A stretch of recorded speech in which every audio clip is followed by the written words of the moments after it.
La historia del kanji. Hoy vamos a hablar de este sistema de escritura que intimida a todo el que empieza a aprender japonés.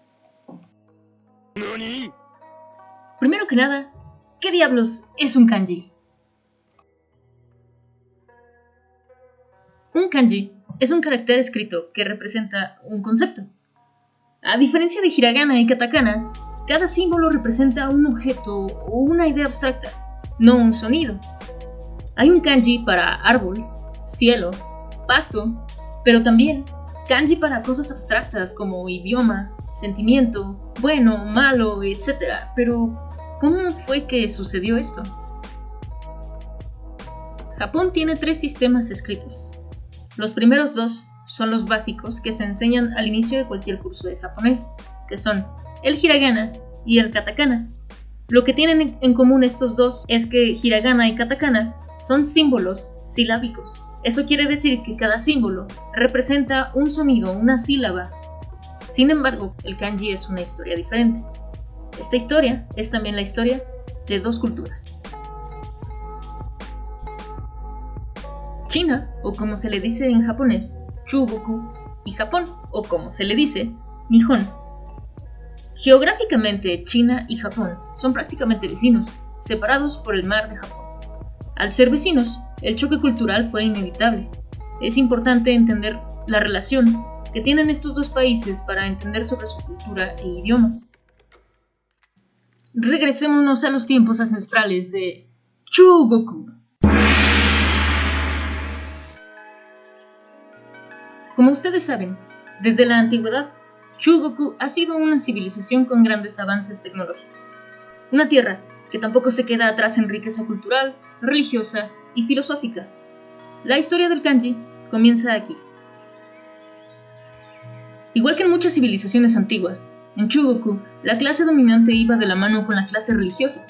Los sacerdotes estaban a cargo de la comunicación con los dioses, y para ello utilizaban un ritual para comunicarse con sus dioses y poder gobernar de acuerdo a sus deseos. Ellos usaban un método en el cual tomaban el caparazón de una desafortunada tortuga y le prendían fuego, causando que se marcaran las quemaduras en su superficie, para después trazar sobre lo que se entendía de esas líneas de quemadura, lo cual se interpretaba como la voluntad de los dioses. Estos trazos eran dibujos abstractos de cosas de la vida diaria, quizás una persona sembrando o una persona cortando madera. A esta técnica se le conoce como el oráculo de hueso y se le atribuye ser el inicio del sistema escrito que eventualmente se convertiría en kanji.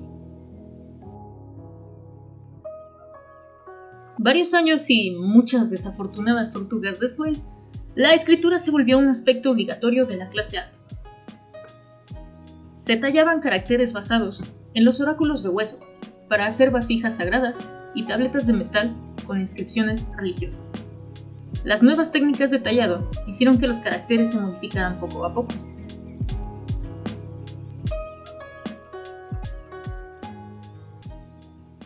La dinastía Han llegó a revolucionar la cultura de Chugoku. Alrededor del año 200 AC llegó esta nueva dinastía que implementó nuevos sistemas religiosos, nuevas técnicas y letró al país por completo. Gracias a ellos tenemos lo que se conocía como Hanzi, o como lo pronunciaron los japoneses, kanji. Aquí podemos ver la evolución de los primeros caracteres a lo que se parece mucho más a nuestro kanji moderno. Así que tenemos que agradecerles a los señores de la dinastía Han por traernos este maravilloso sistema escrito. Por cierto, kanji significa literalmente escritura de la dinastía Han.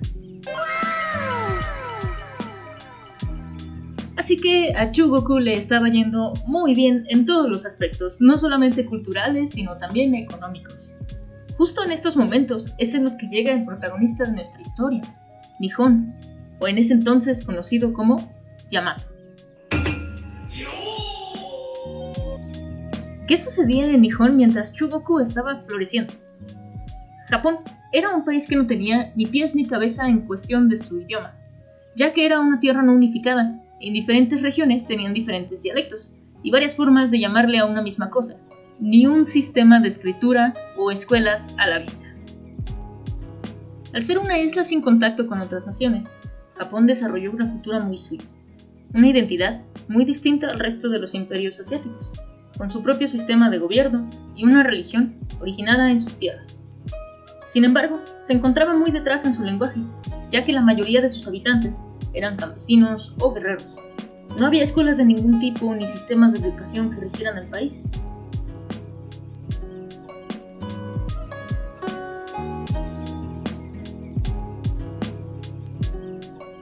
Pero, en la corte japonesa, comenzó a surgir un interés en conocer más allá de los mares nipones. Durante el reinado de la emperatriz Suiko, a finales del siglo VI, la corte de Yamato comenzó a enviar misioneros diplomáticos en gran escala a Chugoku. Por supuesto que la clase más alta fue la primera en salir a conocer el mundo. Los sacerdotes japoneses se encargaron de ir a explorar el terreno y conocer las maravillas que tenía el imperio chino. El impacto cultural fue tal que Japón se volvió el fanático número 1 de China. La gente de Japón se dedicó a aprenderlo todo sobre esta cultura, religión, tecnología y, por supuesto, su sistema escrito.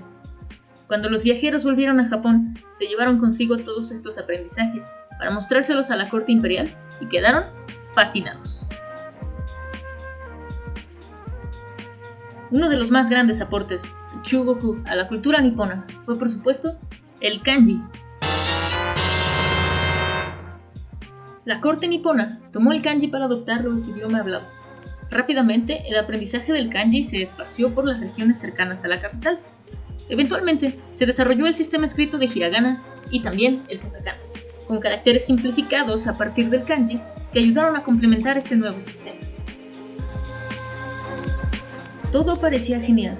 Ahora teníamos un símbolo para rey, sol, luna y para antes, después, norte, sur, este, oeste, para los colores, para la familia, para izquierda, derecha, afuera, grande, chico, más largo. Pero el simbolito no venía solo, venía con un sonido. Tomemos la luna como ejemplo. En algunas regiones donde los misioneros aprendieron este kanji, se le conocía como Getsu. Pero en otras regiones se le conocía también como Gatsu. Así que, cuando llegaron a Japón, ambos sonidos se quedaron como pronunciación de ese kanji. Pero eso no era todo. En Nihon también existía ya una palabra nativa para nombrar la luna, que era Tsuki. Así que también Tsuki se integró a las pronunciaciones de este kanji.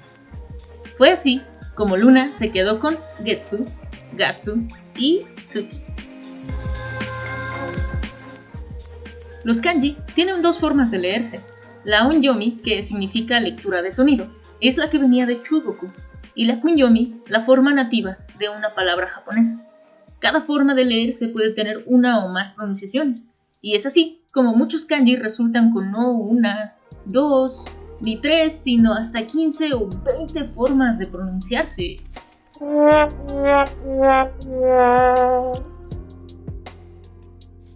Como imaginarás, este sistema resulta ser bastante complejo. No solo se importaron grandes cantidades de símbolos, sino también muchas pronunciaciones con cada uno de ellos. Fue como hacer la fusión de dos idiomas y luego empezar a llenar los pedacitos que quedaron vacíos. Nadie sabe con exactitud, pero se estima que son entre 20 y 30,000 kanji. ¿Qué dices? ¿Estás listo para renunciar? Bueno, pues que les vaya muy bien. Eso fue todo de mi parte. Espero que hayan aprendido mucho hoy con este video. Bye bye. No, espera, es broma. No te espantes. Deja de quemar las hojas de tu libreta de japonés y escúchame. El mismo gobierno de Nihon se dio cuenta del relajo que era su idioma escrito y en 1981, tras varios intentos, por fin lograron establecer una lista oficial de kanji de uso común, conocida como Yoyo Kanji, que comprendía alrededor de 2,200 kanji necesarios para la vida diaria y que se enseñaban a lo largo de 6 años de primaria y 3 años de secundaria. ¿Ves? Ya no son los 20,000, sino 2,000. ¿Qué pasó con los otros 18,000 kanji restantes? Bueno, muchos kanji se hicieron obsoletos, se simplificaron, se perdieron en la historia o son muy específicos de alguna disciplina y no los necesitarás en esta vida a menos que te dediques a un campo muy particular. Además, A los niños de Japón les toma hasta 9 años aprenderlos, así que tómalo con calma. Por alguna razón, en muchas escuelas de japonés o páginas de internet, nos dicen que el kanji es algo muy difícil, una tarea tediosa, titánica, y bueno, la verdad es que yo no entiendo por qué. Parece que más bien quieren que renuncies y que dejes de estudiar esto. Déjenme decirles algo, el kanji es genial, y si estás empezando a aprenderlo, eres una persona admirable. Los kanji pueden contar historias. Muchos vienen de dibujos abstractos, de elementos en la naturaleza, o son personas haciendo posturas distintas y chistosas. Además, cuando juntas dos kanji, puedes formar una nueva palabra. Por ejemplo, ongaku. Se forma de on, sonido, y gaku, divertido. ¿Sabes qué sonido es divertido? La música. Ongaku es la palabra japonesa para música. O por ejemplo, benkyo. Ben, diligencia, y kyo, fuerte. La diligencia fuerte es el estudio. ¿Cómo funcionan los kanji? Son como cubitos que pueden estar solos si significan algo o pueden juntarse con otros cubos para formar una palabra. En un momento veremos a qué me refiero con esto. Los kanji más básicos vienen de imitaciones abstractas de formas de la naturaleza. Por ejemplo, árbol. Miren cómo se ve claramente de dónde viene la figura. También tenemos fuego, que parece una flama, montaña, que parecen 3 montes, vida, que alude a una plantita naciendo, y río, donde las líneas de los lados simulan la orilla del río y la línea del centro simula el agua que corre. No todos los kanji son claros en su origen pictórico. De hecho, son muy pocos los que pueden ser vistos de esta forma tan clara. Pero tú puedes encontrarles la forma de lo que a ti te parezca y te va a facilitar mucho el recordarlo. Los cubitos que forman a un kanji se conocen como radicales. Puedes poner varios radicales juntos para formar un super kanji. ¡Wow! Veamos un ejemplo. ¿Recuerdas este kanji? Es el de árbol. Solito representa solo un árbol. Pero si juntamos 2 cubitos o radicales con ese kanji, se forma arboleda o bosque pequeño. Y si le sumamos uno más, se convierte en bosque grande o selva. ¿Y este? ¿Te acuerdas? Es la flamita que significa fuego. Cuando se juntan 2, se hace un símbolo que representa llamarada.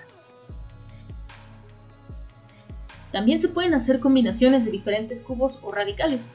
Por ejemplo, una llama con humo encima forma el kanji que representa desastre. Puedes pensar que en un desastre hay cosas quemándose y echando humo, así que este kanji tiene sentido. Este otro ejemplo es un clásico. Tenemos el kanji radical de campo de arroz, que parece un campo con surcos visto desde arriba, y tenemos el kanji radical de fuerza, que al revés parece un brazo mostrando su músculo. Así que tenemos campo más fuerza, y juntos forman el kanji de hombre. ¿Por qué? Pues porque el hombre es la fuerza para cultivar el campo. Un ejemplo más es descanso. Tienes el radical de persona y de nuevo está aquí el radical de árbol. Una persona recostada en un árbol está descansando. Por lo tanto, este kanji significa descanso. Existen muchos más términos y muchos más conceptos que podemos explorar.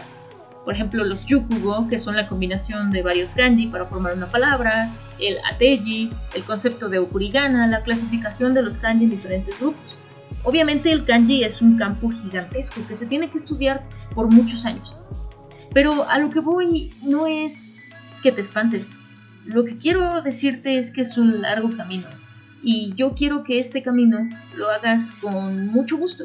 Y que no veas el kanji como una tarea aburrida o como la parte más tediosa del idioma. En realidad vas a ir avanzando conforme leas, conforme vengas a clase, conforme le encuentres forma de algo chistoso a uno de ellos, se te van a quedar y se van a volver amigos. Pero la verdad es que a mí me pasa que a veces veo un texto completo y no puedo entender todos los kanji, pero los que sí veo digo, este kanji me cae bien, este kanji me acuerdo, me costó mucho trabajo aprendérmelo. Y yo llevo 3 años estudiando. Y me sé alrededor de 600 o 700 kanji, y eso que no le dedico tanto tiempo como me gustaría al estudio. Entonces, cada quien tiene su ritmo, pero quiero que vean el kanji como una parte esencial del idioma y que no lo dejen. Una cosa más antes de entrar a lo bueno. Al igual que el kana, los caracteres de kanji se deben de trazar en cierto orden. Aquí les dejo algunas guías generales. 1. Trazamos primero lo de arriba y luego lo de abajo. 2. Trazamos primero lo horizontal y luego lo vertical. 3. Generalmente trazamos primero lo de la izquierda y luego lo de la derecha, así que si tienes un radical en la izquierda, primero haces ese y luego haces el que esté en la derecha. 4. Primero se traza lo de alrededor y luego lo de adentro. Esto aplica en los kanji que tienen cosas adentro. Primero vamos a marcar el perímetro y luego vamos a hacer las partes de adentro. Tomen en cuenta que estas son guías y no reglas. Sé que la imagen dice reglas, pero debe decir guías, ya que hay varios kanji que rompen estas guías y tienen sus propias formas de escribirse.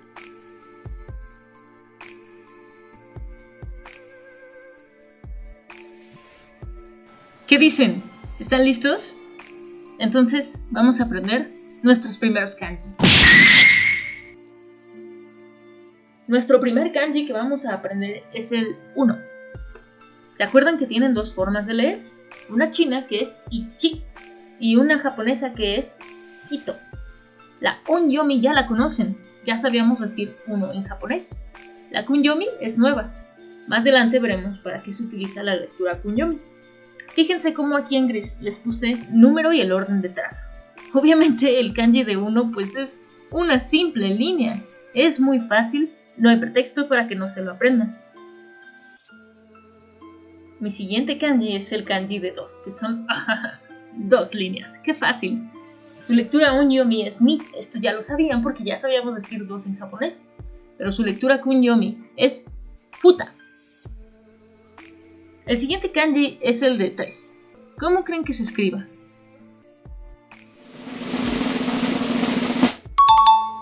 Correcto, son 3 líneas. 1, 2 y 3. Su pronunciación onyomi es san y su pronunciación kunyomi es mi. Solo quiero que aquí noten una cosa. La primera línea es mediana, la segunda es la más chica y la tercera es la más grande. Este tipo de detalles son importantes para no perder la proporción y poder entender con claridad qué es lo que estás escribiendo. ¿Cómo creen que es el kanji de 4? Ahí las cosas cambian. Su lectura onyomi es shi y su lectura kunyomi es yon. Normalmente los números los decimos con su pronunciación onyomi, es decir, la china, ichi, ni, san.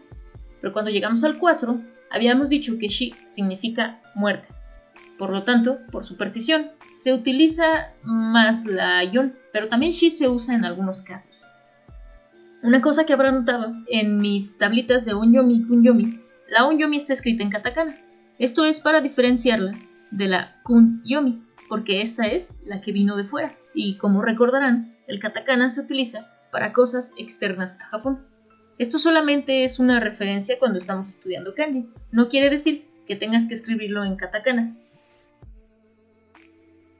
Si alguna vez te metes a internet y buscas cómo estudiar kanji, te van a salir cientos de métodos, foros en donde la gente discute cuál es la mejor manera. Yo pienso que si gastaran menos tiempo discutiendo cuál es la mejor forma y más tiempo estudiando, sería más eficiente. Pero algunas de las cosas más clásicas que te dicen es, bueno, tienes que repetirlos, tienes que sentarte a escribir uno tras otro en planas interminables como cuando en la escuela te ponían a hacer las letras cursivas. Otro es la mnemotecnia. La mnemotecnia es cuando asocias algo a una imagen o a una historia, que es lo que estuvimos viendo hace ratito del árbol y del fuego y demás cosas.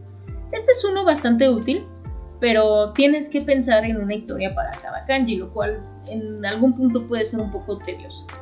Otros son tarjetas. Existe un método que se llama Anki, muy popular en internet, en donde tú puedes meter la información que tú quieras de tarjetas y después puedes hacer como un quiz. Y el otro método es el de radicales. En muchos sitios de internet o en muchos libros le dan muchísima importancia a aprenderse los radicales, que como recordarán son los cubitos que componen los kanji más grandes. Esto puede ser útil y no al mismo tiempo, porque hay algunos radicales que por sí solos no tienen significado, son solamente una línea o un trazo, y no te va a servir de nada saber las piececitas sueltas si no sabes lo que significan juntas. Entonces, ¿cuál es la mejor manera? Ustedes lo irán descubriendo. En este curso les voy a enseñar a estudiar con tarjetas. Estas son algunas de las tarjetas que yo he hecho.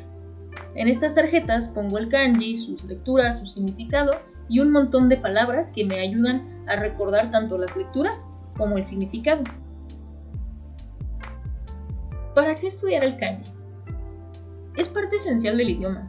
Hace que sea mucho más fácil de entender, aunque en este momento tal vez no te lo parezca, pero te van a ayudar a captar conceptos en segundos. Por ejemplo, si tú ves un párrafo de noticias y no estás seguro de cómo se pronuncia o cómo se lee, pero ves un kanji familiar, por ejemplo el de desastre, sabrás que te están hablando de algún accidente que pasó o algún terremoto o un incendio o algo así, y enseguida tu cerebro va a asociar lo que ya viste de kanji con el concepto que representa. Además, la verdad es que a mí me gustan mucho los kanji porque son una forma escrita que tiene muchísima cultura. Me gustan las historias que cuentan. Personalmente a mí me parece divertido, es como un juego, es como un reto. No sé cuántos de ustedes sean como fanáticos del anime o el manga, pero mucha gente se mete a estudiar japonés para poder entender el anime sin subtítulos o poder leer manga que recién salió en Japón y que todavía no está traducido. Si es esa la razón por la que quieres estudiar, pues definitivamente el kanji te va a abrir las puertas, sobre todo a poder leer un montón de mangas o novelas o libros en general, y eso va a estar increíble. Así que esa fue una breve historia del kanji, cómo funciona y para qué nos sirven. Espero que hayan aprendido mucho y si tienen dudas, como siempre, me pueden escribir. Una cosa más, es normal que tengas estas reacciones el 99% del tiempo. Me gustaría decirte que tras años de estudio vas a dejar de poner esas caritas, pero no es así. El kanji siempre trae sorpresas y siempre vas a sentir que estás jugando un juego al que todavía no le entiendes. Les agradezco mucho que hayan visto este video y espero que les haya gustado. Hasta pronto.